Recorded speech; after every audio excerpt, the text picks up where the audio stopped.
people just maybe, like you said, I mean, I can't even imagine all the boxes sitting that somebody has in a collection that was inherited to them, or stuff that's in binders, or to think that there's Pele stickers or unopened, product of going back that far. It's crazy to think that does exist.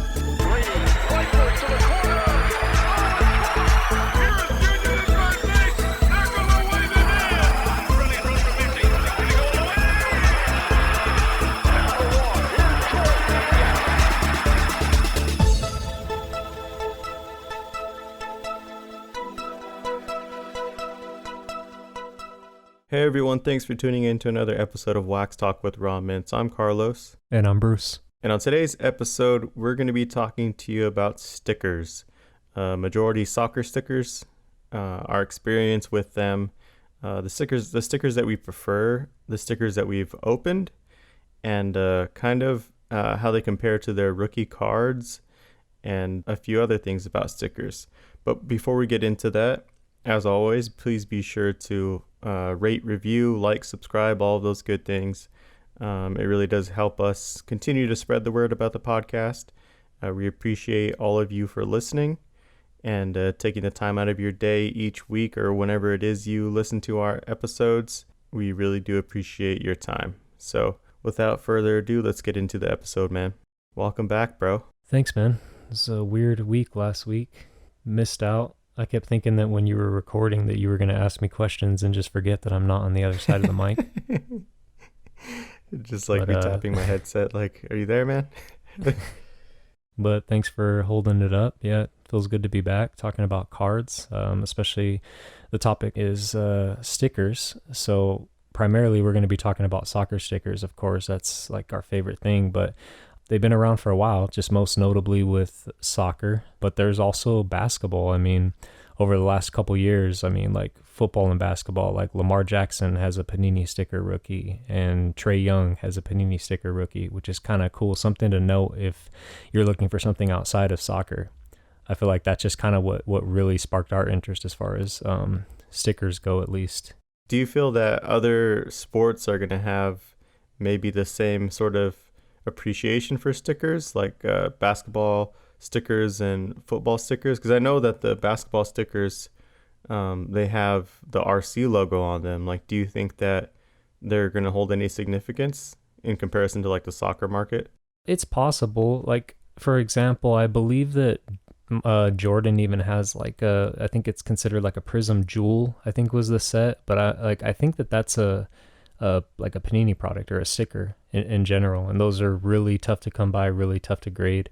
But I don't know if there's going to be much of a comparison, because like, think about what got us into stickers with soccer. Maybe for the people that are like kind of into soccer will appreciate the stickers, but at the same time, there's going to be other aspects to go by, because before I got into soccer stickers, I know that they make MLB stickers that come out every year, and like, you would pick them up, but that wasn't really anything desirable.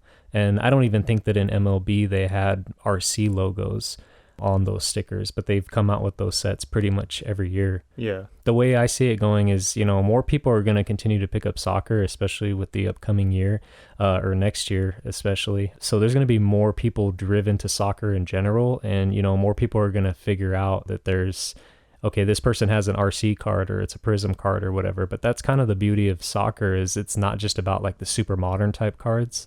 Like, you're actually looking at stickers, and most of the time, like all the stickers that we pick up in football, they're for, you're usually ordering them from Europe, or, they're outside of the US. How often do you even think you've ordered stickers and they've been from an actual US seller?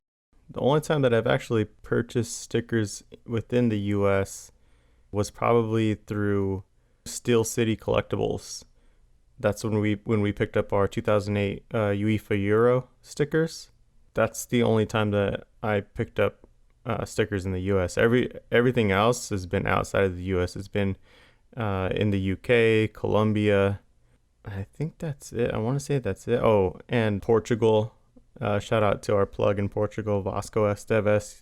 Cool dude. I'm probably going to have to be placing an order here soon for some more Panini football. But yeah, that's the majority of the stickers that I've picked up have been orders that I've placed outside of the US for sure. Do you think it's also because of the growing interest in soccer in general? I feel like when we were getting soccer, obviously for a lot cheaper on Steel City, and there's a few other sites that we would use, but like there was actually an abundance of different soccer products, whether it was made in the US or outside of the US, whatever. Do you think it's because of the growing popularity of the sport in general that it's just harder to come by in the US as far as that kind of stuff goes? Um, Maybe. I think that whenever actually speak to people outside of the U.S., which is pretty frequently when it comes to soccer stuff, not just talking soccer in general, not even like related to the hobby, but talking to people about their market and how it's going there, that have pretty much told me the same thing. I've asked them like, how is the market there? Like, is it crazy like it is here? And usually they're just like, we don't really have cards.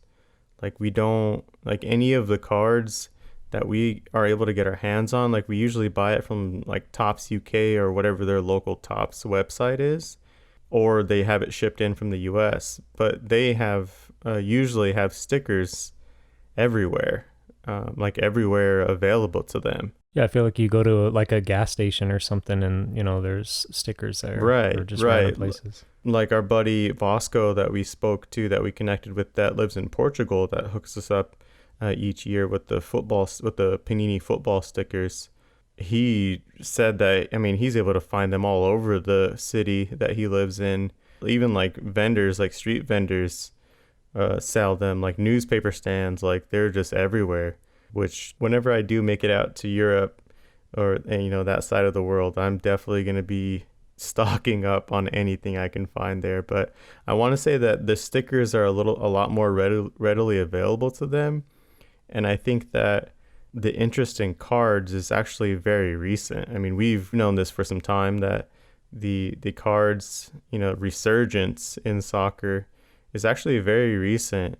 There have been cards that have come out over time, but just in maybe like 2004, 2008, like that's whenever the cards started to really resurface as far as being a highly recognized product within the soccer market. Especially for how long Panini's been around too.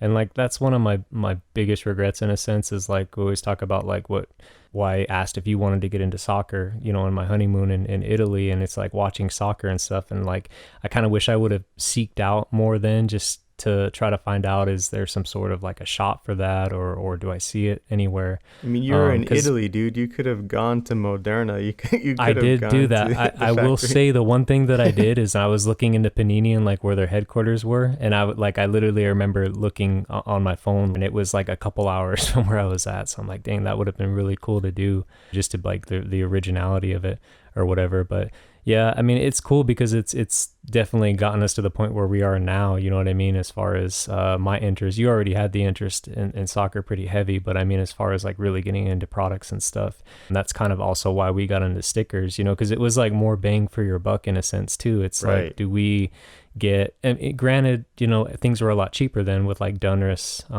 and stuff like that, but it's like you're getting a grip load of packs, dude, like, and learning how to rip these packs or whatever. But I mean, these sticker sets are huge, man. I mean, how many cards do you think come in the average set? I mean, depending on the year, depending on the product, I'd probably, if I had to estimate, it's usually anywhere from like 300 to sometimes 600 stickers in each set. So it's a pretty high set. You're going to be picking through a lot of packs and ripping a lot of packs, which depending on the age of the product, it seems like the older products, I mean, at least that I've ripped personally, or that we've ripped, like the 2008 UEFA Euro that I mentioned earlier, the 2013 Panini Champions League, those boxes of stickers, those were 100 packs per box. Pretty sure the Champions League was 100 packs per box, because I think in 2016 in the Pulisic Champions League rookie year stickers, those I think went down to maybe 60 packs per box, maybe 50. But man, it's just so time consuming. I still have so many. I've probably got like 8 boxes of UEFA Euro, like just sealed still, that I'm not just holding long term. It's just I haven't opened them yet. It's so much work. And that's another thing, like, I want you to dabble in a little bit more, is like going through the process of what it's like to open these packs, as far as the way it feels, like the different smell as opposed to like your fresh wax. It's like it's Right. a total different vibe. And also breaking it down to when we first started ripping packs, we were doing them one by one, you know what I mean, and taking out the cards and looking through the cards and then Mm-hmm. ripping another pack. And then you eventually get to this point where you're just like ripping all the packs, making your stacks, and then just, you know, thumbing through the cards and going from there. Soccer Breakers FC style, bro. Yeah. Like I said, I've ripped a lot of sticker packs, like a lot. Like we've kind of low key been holding off on even talking about stickers, not only on Raw Mints on Instagram, honestly, on this podcast as well. I mean, at this point, I mean, if you haven't dabbled into stickers yet, then it's whatever. It's like there's not really a spoiler alert. But at the time, we didn't really want to bring a whole lot of attention to the stickers market, or kind of what the moves we were making, because we wanted the stickers to still be affordable, you know, because there were some boxes of stickers that we were getting for dirt cheap. Like even like I said, the 2016 Champions League boxes, which is Christian Pulisic's rookie year, Usman Dembele's rookie year, Musa Dembele, and I think there's one other player that their rookie sticker is in that product. But I remember I was able to pick up boxes of that for like $10 a pop, which is pretty damn cheap, considering you get a usually on average at least one Pulisic rookie sticker per two boxes. So I mean that's not bad odds at all. But then they jumped up to 25, then they jumped up to like 40, and I just kind of stopped looking after that, because if there's anything that we learned about picking up product whenever it's cheap, we just kind of trust our instincts, trust our gut, and just buy a grip of it. I usually like will text you, I'll text our buddy Eddie, SSP Sports Cards, Eric and Luigi. You know, I'll usually send out a mass text and say, hey, we're picking up some soccer. This is what we're picking up. These are the rookies that are in it. These are the cards or players that we're chasing. Are you in or out? And I'll usually place a huge order. And when I say huge order, I mean I'm not a retailer, but for instance, I picked up about like 35 boxes of 2013 Champions League stickers. That's the Mo Salah rookie year. I think that Son has maybe a second year or maybe a first year. I'm not sure. That's also Kevin De Bruyne. That would be Kevin, considered a rookie. 2000. No, his is I think the year before. It's either I think Okay. KDB's rookie stickers 2011 or 2012. But still, I mean, some early cards, you know what I mean? And these guys are like super young, you know, in these Right. sets too. That's what's kind of cool. Which still, I mean, at the end of the day, if you're picking up these products and you're getting first, I mean, I kind of treat it as as I treat cards, like first year stickers, second year stickers. Like the same thing goes with Messi. You just kind of look at the big dogs in the sport, and you see, oh damn, like Messi third year stickers are still going for a lot, you know, so they're still really sought after. So with the amount of product just slowly just dwindling, or just like who knows where all this product is going. And another thing to keep in mind, I know we're kind of getting, I don't think I answered your question, but another thing to keep in mind with stickers is there's a huge difference between stickers and cards. Whereas stickers, I feel, deteriorate much easier when it comes to how they're stored. Oh yeah, man, it's such a thin card, and like we've seen the sticker just start to peel off of the card. Right. I mean, Or stick together, or discolor. Like that's really a common issue with stickers is, I mean, if you keep them in a warm spot, or I mean, you definitely shouldn't be keeping anything in direct sunlight, whether it's cards or stickers, even slabs. But I mean, if you left a box in sunlight for a certain amount of time, like it's not going to take long, especially depending on the age and when it was produced, for that white border or that white sticker to start to yellow. Stickers are just really, there's just all of the elements are working against a gem mint PSA 10. They Yeah. just are. And where they're probably stored, I mean, like going back to Italy or wherever, in Europe, these cards are probably stored in a warehouse or at your market or whatever, like warehouse, the back of a market. Just, I mean, they could just be sitting somewhere, and who knows what the climate is back there. And they just Exactly. finally, I feel like they're not considering them as like a valuable thing. It's not like they're sitting on cases Agreed. of first year Prism or something like that. Right, They right, don't right. understand that. Exactly, dude. That's a great point to make. Because I mean, if people have these at their fingertips, have seen them throughout, their childhood or throughout them growing up, that they just see soccer stickers are just around, you don't really pay any attention to it. And I mean, the soccer market itself and the hobby hasn't really boomed until the last few years. So all of that time that people may have just been like, oh yeah, I've just kept it in my attic, and there's it's been weathered and stuff, like the value I don't think was as predominant.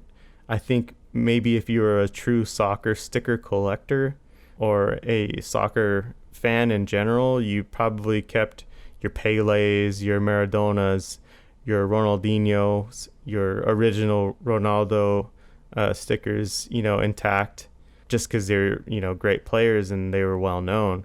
But I mean, it wouldn't surprise me if there's a lot of like boxes of stickers out there. And I mean, even some of the people that I've talked to that live in the UK, they said like stickers are usually for kids. Like that's why they have the albums that come with them, because they rip off the stickers, they try to complete the set, and they stick them to the pages. It's kind of like Match Attacks, I guess you could say. That's what I was gonna say too. I feel like because you have the mat for Match Attacks, and which is obviously made by Tops, but I mean they do it in like there's a Bundesliga and different types or whatever, and I mean it's cool because it mainly appeals to kids and tries to get them into loving the sport too. I mean, it's no different from what we have here, I guess, to an extent, but people just maybe, like you said, I mean, I can't even imagine all the boxes sitting that somebody has in a collection that was inherited to them, or stuff that's in binders, or to think that there's Pele stickers or unopened product of going back that far. It's crazy to think that does exist. It's the same thing with any other sport too. I mean, there are people that just sit on vintage baseball collections that have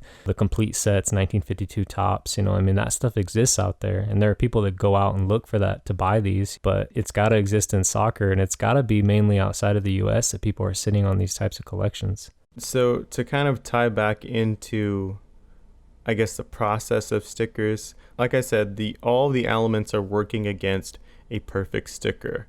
The things that I usually try to be very careful with when I'm opening stickers, especially if they're older, is to definitely wear gloves and make sure that they're clean gloves, because even just like the oils from your hand is very different from cards. You can easily clean cards, even though I don't really recommend opening packs with just your bare hands.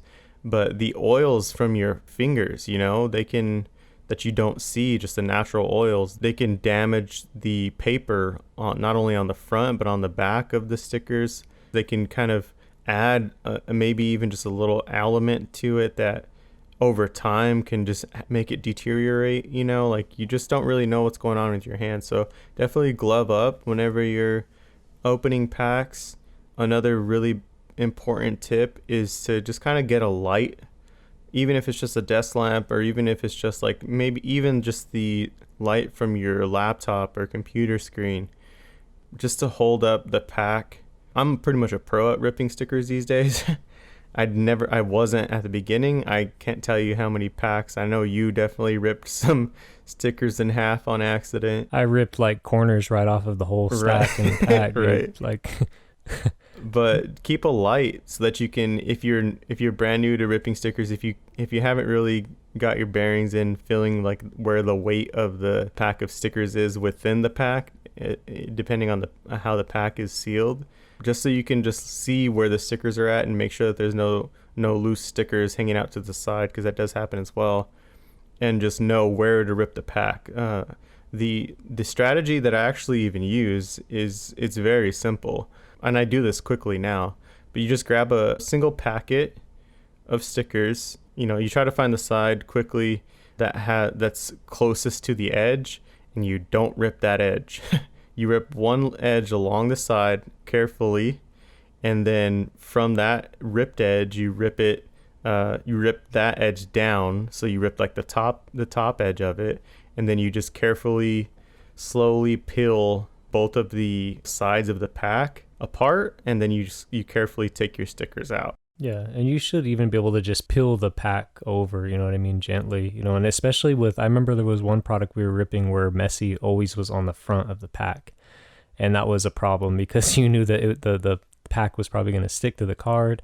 I mean, some things are just against all odds, you know, that even if you're a perfect pack ripper in any product, you know that there's going to be natural defects or just things working against you that way. But taking your time, and that's the thing, you know, especially with you're saying with using a light, is you can literally see, you know, the indent of where the cards are. A lot of the times you can even see who's on the front or the back of the pack, which is kind of cool sometimes. Right. But yeah, essentially just taking your time, even if you're a pro, you know, because accidents do happen. Those cards they're just so much more fragile than opening your Right. regular pack, especially the modern stuff that seems a lot more durable, thicker cards. Like these are just like, you got to be really gentle for sure. Again, all of the factors are playing against them. So like the older the packs of stickers that you have, the higher the odds that the adhesive that is used to seal the packs, and even the adhesive that's used to glue the front of the sticker to the back of the sticker, again, if it's not stored properly, it can heat up and maybe even melt together. And like you said, with that common Messi sticker, whenever it was produced, just always was at the front of the pack. I think that was 2013 Champions League. But it was always the foil one, Right. like, to make it worse too. Mm-hmm. To no fault of the person that sold them to us, because I'm sure if it's from 2008 and we bought that last year, like it's been sitting there for some time wherever it was at before, and it's no fault to anybody. It's just you'll kind of see the condition of the box or the packets that you picked up are in immediately, because they're going to start sticking together, or they're going to be loose in the pack, or maybe even just crumpled a little. You'll be able to know real quickly, but as long as you just be careful and just kind of take your time, especially if you are new to ripping stickers, especially older products, just take your time and kind of learn how to open each pack. Like, it definitely took me some time to figure it out, where, like you said earlier, we were just opening each pack one by one and looking through the 5-7 stickers in each pack, and then opening And the sometimes next pack. not even knowing who any of the people are at all. Right. You're just like, okay. Even as a huge fan of the sport, dude, like when I was opening that 2008, it was kind of taking me back to when I was watching like World Cups. I was like, God dang, I haven't heard that name in a while, dude. Or it was just like a whole lot of cards that it's like, I don't know any of these players. But you had your Ronaldo in that. You had your Luka Modric rookie sticker in that. You had some Zlatans in there, a couple of Zlatans, an action shot and base Zlatan. Those are kind of like the main people that were in there, because those were Euro, so there wasn't any Messi in there. And VVD was in there. No, Virgil van Dijk. Or I'm thinking of Mo that was the Salah's. other rookie sticker I was thinking of in 2013 with Mo Salah. VVD's rookie sticker was in 2013 with Mo Salah. And I think Yuri Tielemans was in that one too. Basically, I feel like it comes down to when we were ripping these, we were thinking of grading. We obviously have a lot of stickers out for grading. Don't know when they're coming back, but they're out there. But it got to the point where it's like we weren't necessarily worried about like getting gem cards. It's just like we need to open these packs and just, you know, be careful with the cards and hope that they're just in decent shape. You know what I mean? You know, because you also have your normal factors of centering and just like little flaws and stuff like that. But yeah, it's just a process, you know what I mean? Where like grading isn't even your main concern. It's just like, I want to open these packs. I want to pull the cards that I'm looking for, and I want them to be in the best condition possible. You know what I mean? And taking your time at least can help with that whole thing. The one thing that other than just kind of ripping a lot of packs, because you kind of you scratch that itch when it comes to ripping wax, because you do open a lot of packets compared to a typical box of cards. The one thing that I really like about ripping stickers the most is the centering is so easy to spot. It's super easy to spot usually. Yeah, these cards are just cut differently as well. Yeah, exactly. And there's all different types of sizes. There's dual player stickers, like the Pulisic rookie sticker is a dual sticker. A few of the other ones are the Mo Salah, not the non-foil, like the base blue Mo Salah rookie stickers, like just the base stickers of that set. There's like a thicker piece and then a really thin piece of the sticker that has stats, that I think is mainly for, kids trying to build their albums. But those can get very tricky because you got to be real careful, whenever you're taking those out of the pack because they're kind of pre-creased down an edge. So you just got to be real Yeah. careful when you're taking them apart because they'll just rip in half, dude. It just happens, and you just kind of have to roll the dice. When you just got to be sure that one, you're trusting where you're getting these packs from. Again, the first order that I placed, I think, with one of the sites that we use was located in Colombia, and it was real sketchy. The site was real old and out of date, and I was like, I'm placing a pretty big order because I want to buy them at this rate, but I also was kind of weary, like, this, I don't know, this person is so many miles away. But it ended up being good, and we continued to transact with them, and I placed probably about 3 or 4 more different orders. I just placed a new order with them recently. I feel like the price also helped too, because I mean, it's not like you're spending like a crazy amount of money, for how No, many cards, for how many stickers you're actually getting, and I feel like also the biggest fear that you hadn't, not necessarily fear, but something you had in the back of your mind is like, not necessarily that these are going to go up, but the fact that these are going to be harder to come by. It's going to be a lot exactly. more difficult to find, or, find somebody that sells these regularly. So, Exactly. just jumping on them basically when we can has always been the biggest thing with soccer. And shout out to the name drop packets. People are like, what are you saying packets? Like making top ramen or something. Packets. But packets is, I mean, that's what they are with stickers. It's not necessarily packs, especially people like in the UK or wherever. I mean, they consider them packets. And they say them on the box too, I'm pretty sure, as packets. Yep, yeah. I've enjoyed ripping stickers. It really helps me with my like recognizing players, which teams they started at. If they're new, if they're more ultra modern stickers like the Panini Football, the Portuguese release, I'm familiarizing myself with a lot of new, very young players, and obviously picking their rookie stickers out of the packs, but also seeing who's coming from where as far as like the teams go in the Portuguese in the Liga NOS league. It really has helped me learn a lot of about players. It's kind of like prospecting with Bowman cards, dude. Like it's Yeah. but in a different language. That's exactly like one of, I guess, the next or last things I really wanted to break down on, as far as like, you're interested in these because you're picking up a lot of rookies. That's always what we're looking for, but especially in a lot of the newer products and stuff, these are really young dudes. And it's the same thing equivalent to prospecting. Like for most people that are thinking about getting into stickers at all, it's not as appealing as the modern stuff, because it's not like you're pulling an auto per box or a jersey or anything like that. You know what I mean? You're kind of just taking the card for what it is and understanding that like a lot of these players are super young. You have your popular players in there like Messi and Ronaldo, but I mean, really at the end of the day, I feel like it's just kind of focusing more on the card for what it is, the set, and also it's a good comparison to baseball, because you're literally picking up like the first Bowman in a sense as far as soccer cards go. So I feel like that's why it appeals to us. More people I feel like that get into soccer are going to realize that as well, and especially people that have been collecting baseball for a long time, they're going to kind of gravitate towards that. At least I hope so, because it's been fun for us as a way of collecting, picking up those early rookie sticker cards of different players. And it's funny you mentioned that, the correlation between baseball and how we've picking it up. How many times have you ripped Bowman over the years? How many times have you personally ripped Bowman over the years? And 3, 4, 5 years down the road, a name pops out to you, or they have a breakout year, and you go back to your Bowman boxes and go digging for that player.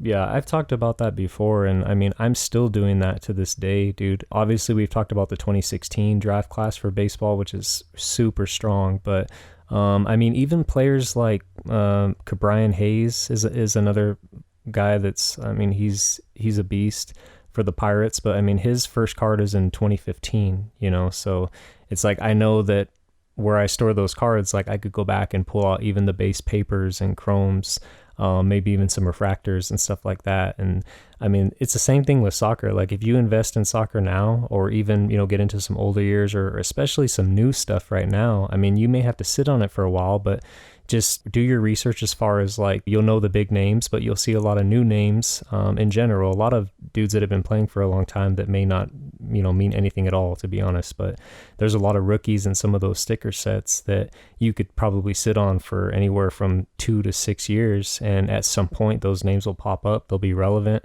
or maybe you'll be rooting for a player and be like, I might have this person's card. That's also one of the most exciting things about picking up products.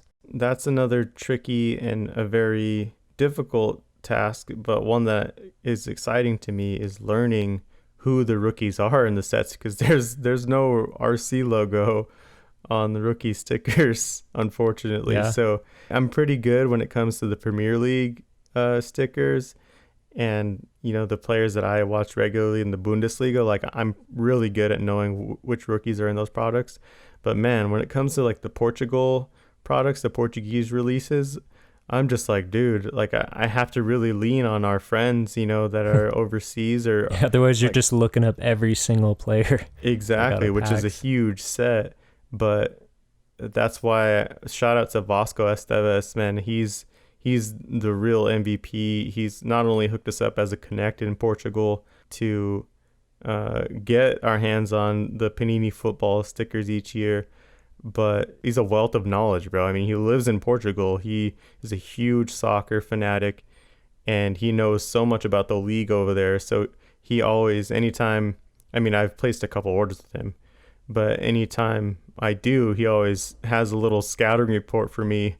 He'll tell me who I should be looking for and stuff, or who's good, or maybe who's a second year sticker in there, and super helpful. So shout out to him, and shout out to everybody that we've talked to across the UK and the people that have helped us along our journey. Sunday League Investors is one of our key components to knowing what the hell we're doing when it comes to stickers, because of the information that they post. We've shot them out quite a few times. Brian's been on one of our episodes of the podcast. We want to get him back on to talk more soccer eventually, but their page, if you're new to soccer, if you want to get into stickers and you want to kind of roll the dice on joining a new portion of the hobby, start with Sunday League Investors, because they are super informational. They're super helpful. Reach out to these guys too, because they're more than happy to oblige. I mean, same thing with us for anything. We will share whatever knowledge we have, and if we don't have the exact answer, we can direct you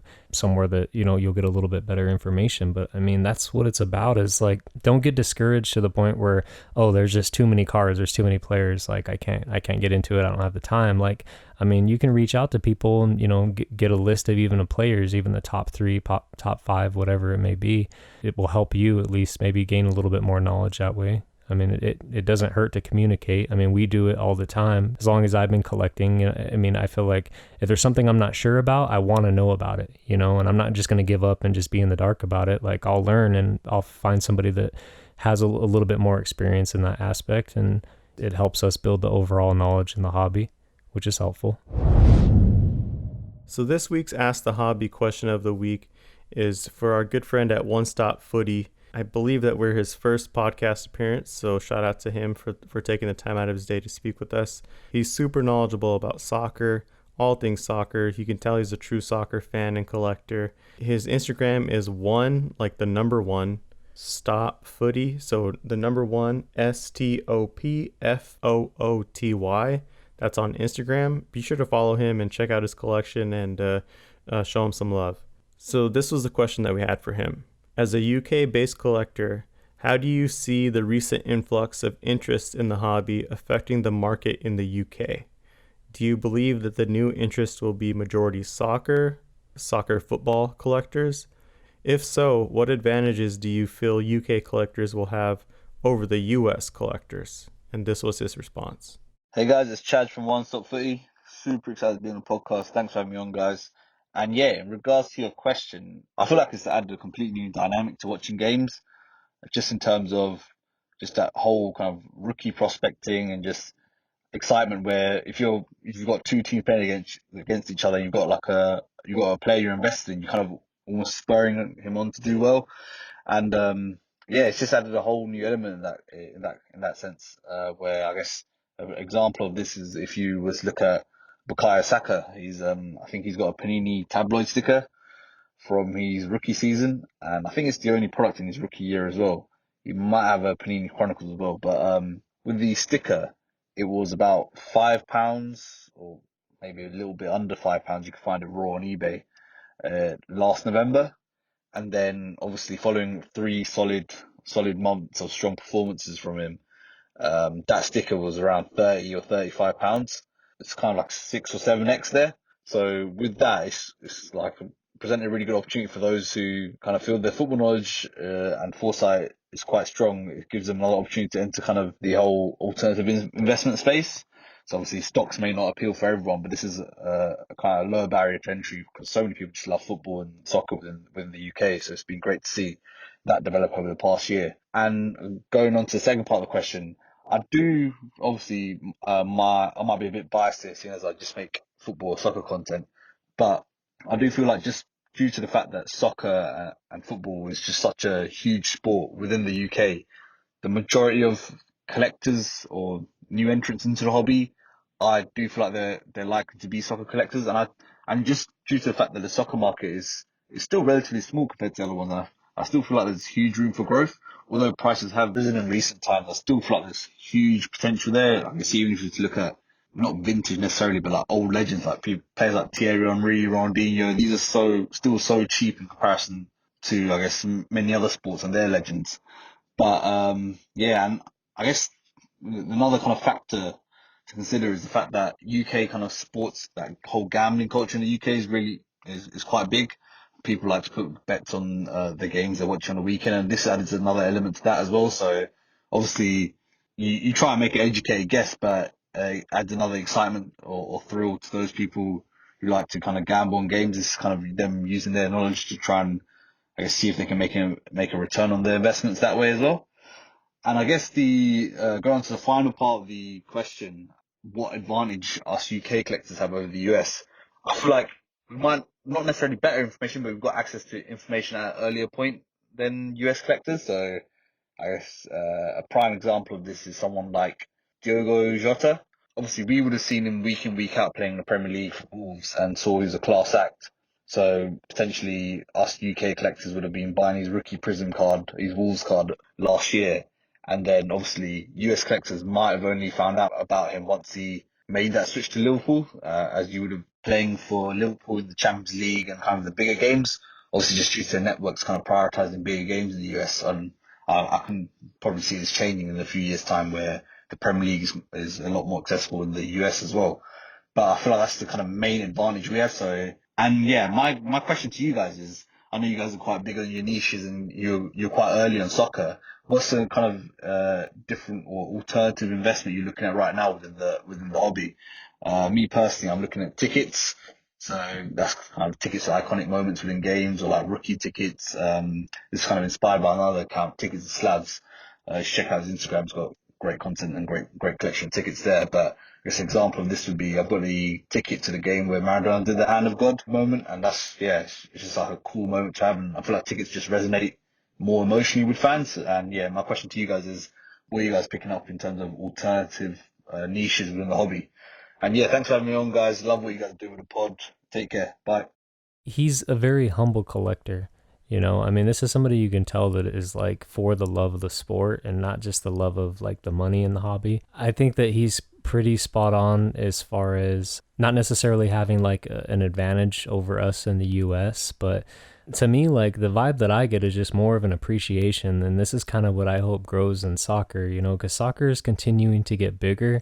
There's going to be more money involved, but it's the biggest sport, dude. We've said it before. I mean, it's like the fact that soccer has slowly even became a big thing as far as sports cards go is pretty crazy, because with the vintage market, especially, it's like, it's very undabbled in. But I don't know. I appreciate to hear a response like that coming from somebody that, you know, can teach us a thing or two about collecting soccer and other people that are listening as well. Agreed. And I think that he kind of touched on a few of the things that we were mentioning here on this week's podcast is, the varying demand within the UK and how it's changed over time, starting with stickers and then now cards are a big thing, and how he mentioned, the prisms and whatnot.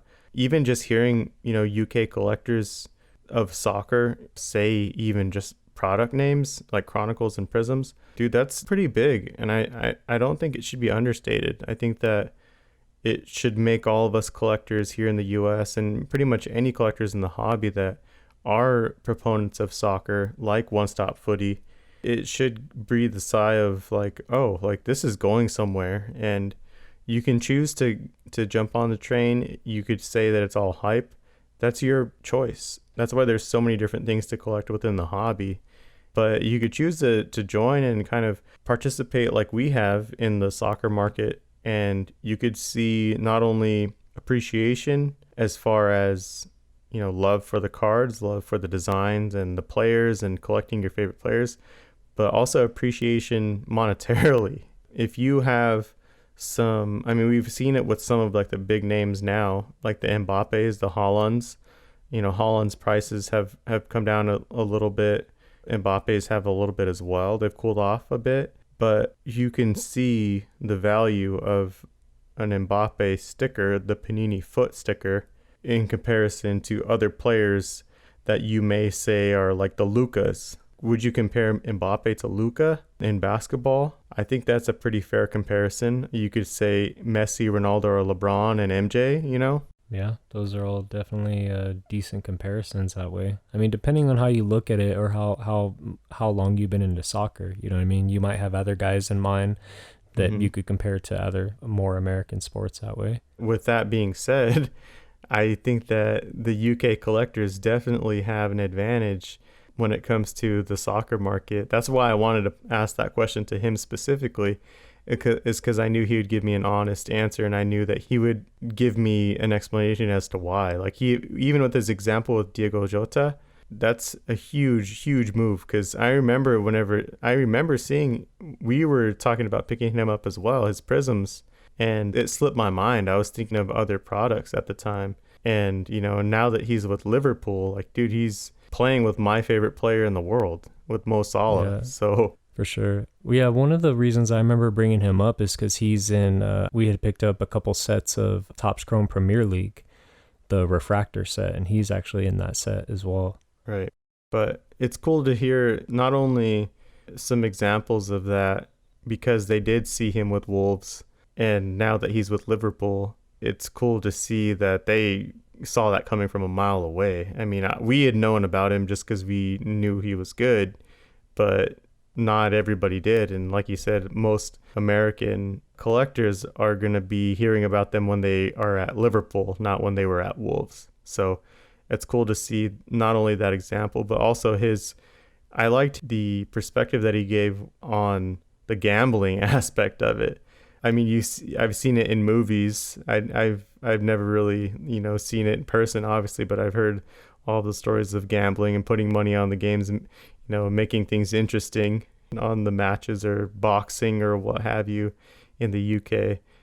So that's kind of cool to hear that people would be interested in, rather than gambling like here, because we have friends that, use DraftKings, FanDuel, all those things, and they could just still gamble, but maybe more responsibly and maybe put some money into some players, into some cards, For sure. And as far as his question going into like alternatives, he was talking about tickets and stuff like that. These are meaningful things, that there is still a huge market for outside of cards. I mean, me personally, I've just tended to be more into cards, but I do have signed football, signed basketball, signed baseballs. And the reason why they're kind of just tucked away is because, one, I don't really have the room to store them. But if I was looking into more alternative ways of collecting, especially for soccer, because I don't know, like I'm primarily interested in cards, and I know you've picked up soccer kits or uniforms and you wear them. I was going to say that, man. You took it. But I mean, yeah, you've already dabbled into that. You know what I mean? You have a lot of really cool soccer kits. But like one of the things that I was thinking about, if I had more room to display, which would be really cool, would be having, you know, like framed soccer kits signed, authenticated of Messi. Like, I mean, that's kind of just like a dream for me at some point as far as alternative collecting, is being able to display these things. Like I have like Marshall Falk signed football, Wesley Person with the Phoenix Suns back in the day, basketball. I mean, these are cool things that just bring me back to my childhood that like I still appreciate and wish I had ways to display, but it's kind of like a goal for at some point in the future. So an alternative for me, I'm primarily, I will stick to sports cards. That's my thing. That's what I'm most interested in. I would rather display them more than anything, but at the same time, those things are appealing to me. And like for me, it would be signed soccer kits. I think that would be really cool. What about you on that? Yeah, I mean, you took the words out of my mouth, man. I've if I'm going to be collecting something alternatively to cards, it's probably going to. I mean, I've had interested in picking up some tickets, and I think I might do a little bit more dabbling in that and kind of seeing specific games, even if it's just a match. It's not of huge significance, not like a record-setting match. But even if I could just pick up, you know, maybe some early Mo Salah or Cavani matches, or maybe a couple PSG ticket stubs, that'd be kind of cool. I think it'd be more of a personal feel or personal touch if I was actually at the match. I think whenever I do go to Europe and we do, you know, watch some soccer matches there, I'm definitely going to keep my stub, and I'm definitely going to get it PSA authenticated, or not authenticated but graded. I know my buddy Jake, he's a huge Bayern fan, one of the biggest Bayern fans I know. He's a big Germany national team fan too, and when he was on that side of the world, he went to a match, and he had reached out to me to see if I can get his ticket graded as well. And I was like, dude, grading's suspended right now, but when it does, I'll definitely look into getting that graded for you. But as far as I go, as far as collecting alternatively, yeah, it's going to be soccer jerseys, it's going to be soccer kits. It's something that I can actually wear and wear proudly and wear out here in the US and show my support for my favorite teams or favorite players. Unless it's a signed Messi, would you rock a signed Messi No, Argentina definitely jersey? not. I would keep that encapsulated or something, man. But if it was like one of my favorite players, I might, or like, you know, like Mo Salah or Cavani. But I think that's kind of the route that I've been wanting to take, especially with all the kits that drop every year. There's new ones every year. I really want to pick up the new 2021 U.S. men's national team jersey that just dropped by Nike. It's super clean. It's very new and vibrant. I want to pick that up. I definitely want to pick up a Gio. Definitely want to pick up a Pulisic and maybe one other player from the U.S. team. But yeah, that's probably the route I'd go with alternative collecting. But thank you again for the response and the question and taking the time out of your day. That's One Stop Footy. That's the number One Stop Footy on Instagram. All right, so let's get into our pickups and flips of the week. So my pickup of the week this week is actually going to be I've been buying the dip, is a 1997 Topps Kobe Bryant card number 171. That's his second year Topps, and I got that in a PSA 9. I got that for pretty much like $85 out the door. For a second year Kobe Topps PSA 9, I think that's not a bad deal, considering that exact Kobe card in April was going for $360. And that's also due to the hype, but at the same time, I mean, we can't stress the importance enough about first, second, and third year cards, especially if you like that player. That doesn't matter if it's older or modern. I mean, that's just something that's kind of cool. What about you? My pickup of the week is going to be from 2015-16. This is from Panini Threads. Not the biggest product, but it is Devin Booker's rookie year. Picked up his signatures RPA. This is serial numbered out of 199. It's a nice card. It's got a jersey, purple jersey on it. It is autographed. It's on sticker, but still, it's a rookie RPA. I picked this up in a trade. The value on it was anywhere from 150 to 250. Probably a little bit stronger if it was graded. This one was raw. Corners are a little bit beat up, but at the same time, I mean, it's a thicker card, so it's not really that abnormal. And you know, it's got the RC logo on it. Been wanting to pick up a Devin Booker rookie auto for a minute. I used to have a lot back in the day, and just this one kind of fell into my lap through a trade, so I was happy to pick that up. That's a nice pickup, man. My flip of the week was actually I picked up whenever we were going through our Donruss ripping phase, or I mean ripping sessions last year when it was affordable. I opened a pack and got an optic Timo Werner. So this is 2018 Panini Donruss optic. Timo Werner. I pulled that fresh out of the pack. So I mean, I value cost of the card was maybe like 25 cents, 20 cents, considering how many cards came in each fat pack.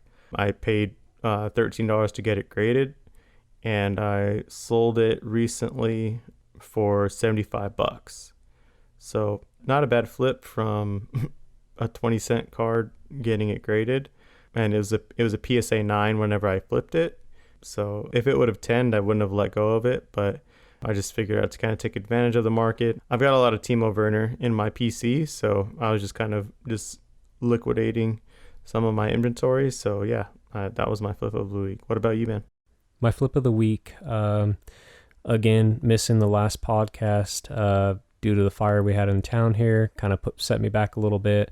Missed a week of work, was able to, within that week, meet up with a friend, do kind of a few trades, sell a few things. One of the cards that I sold was a 96-97 Topps Kobe Bryant rookie card. This was in a PSA 8.5.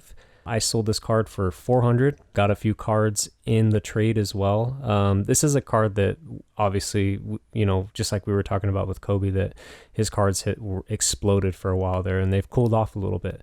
I feel like they are a little bit more sustainable as far as long-term value goes, but at the end of the day, it's not like the Topps rookie card of Kobe is super hard to come by, whether it's raw, graded. I mean, there's a bunch of them in the pop report.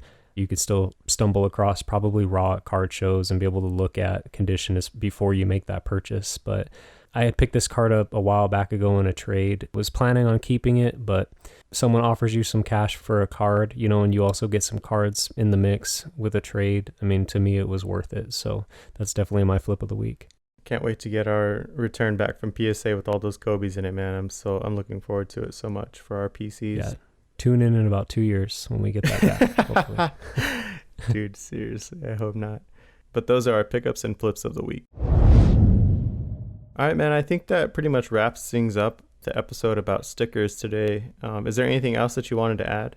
No, not really. I mean, we're encouraging people to get into stickers, and, it's not the most exciting product for people that have been collecting, especially ultra modern stuff. You're not pulling autos and jerseys and parallels, these gold parallels and stuff like that. But I mean, you can just get into learning about the base sets and all these teams and players that exist in soccer. I mean, it's a very broad sport, and there's a lot of players and teams to be recognized, and it's going to continue to grow. So we're happy to have jumped in it a while back before things started picking up the way that they have. But I mean, just know that if you're interested in stickers right now, I mean, there's still budget spenders can definitely pick up some cards, boxes to open. I mean, it exists out there if you can find it. If you can find it, if we don't get to it before you. But yes, I think that we kind of covered the main points that I wanted to make with the sticker market and kind of our journey with it. We'll definitely dive into our soccer journey a lot more in a different podcast. But I just kind of wanted to just bring stickers to the table if you aren't already collecting them or interested in them, and to kind of give our experience and our thoughts on it, and even some tips on what to pick up and just to be conscious of whenever you're opening packs. But I mean, if you wanted to just look up examples, just look up a player's sticker, a PSA 10 of their sticker and a PSA 10 of their card, of their rookie card, and you're going to see a difference. I trust me. And the reason that you're going to see that difference is the degree of difficulty to get a gem mint sticker. It's so tough. It's super, and you may tough. not even find it. That's a thing too, is whether it's in the pop report or not. People that get gems if we had gems on these certain cards, I mean, I don't think we'd be trying to list them or get rid of them. They would just be staying with us. Unless I had multiples, but which is kind of the goal. That's why we've ripped so many stickers. But we really hope you enjoyed today's episode. We hope you learned something new about the sticker market and a different way to collect within the hobby. One of the ways that we've been collecting over the past year or so, going on a year and a half now. we really do encourage you to, now with the dip, if you believe that there is a correction or a dip happening right now, reassess your what you've been wanting for a while and go back and see how much that's dropped, because there's definitely been some cards that I've been picking up lately that even 3 months ago I was like, nah, I'm not spending that for that. So collectors rejoice. Prices are starting to balance out and normalize a little bit for the time being. I don't think it's going to be forever, but if you're in it for investing, if you're in it for flipping, hold on tight. Like it's bound to go back up, especially with the soccer market. But just be patient and remember what's at the core of the hobby, and that's collect what you love. So with that being said, this has been another episode of Wax Talk with Raw Mints. I'm Carlos. And I'm Bruce. Thank you for listening.